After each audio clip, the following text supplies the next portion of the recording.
પૂર્વ કચ્છના Gandhidham B division police સ્ટેશનની ટીમે પ્રોહિબિશનના ગુનામાં નોંધપાત્ર સફળતા મેળવી છે. મળેલી ચોક્કસ બાતમીના આધારે મેઘપર રોડ વિસ્તારમાં ટેન્કર વાહનની તપાસ કરતા ગુપ્તખાના બનાવી તેમાં સંતાડેલો વિદેશી દારૂનો વિશાળ જથ્થો ઝડપાયો હતો.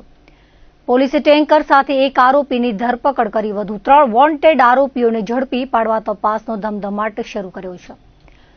પોલીસે જણાવ્યું હતું કે પોલીસ મહાનિરીક્ષક ચિરાગ કોરડિયા તથા પૂર્વ કચ્છ પોલીસ અધિક્ષક સાગર બાગમારના માર્ગદર્શન હેઠળ અને નાયબ પોલીસ અધિક્ષક મુકેશ ચૌધરી તેમજ પોલીસ ઇન્સ્પેક્ટર એસવી ગોજિયાના નેતૃત્વમાં સર્વેલન્સ ટીમ સતત પેટ્રોલિંગમાં હતી.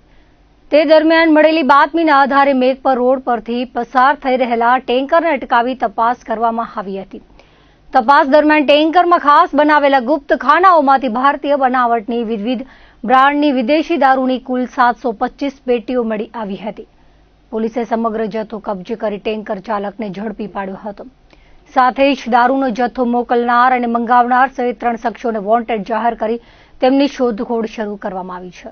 પકડાયેલા આરોપીની ઓળખ રાજસ્થાનના મોરારામ પુનમારામ જાટ તરીકે થઈ છે, જ્યારે પવનસિંહ મહેન્દ્રસિંહ અને રાઘુસિંહ જાડેજાને પોલીસે વોન્ટેડ જાહેર કર્યા છે.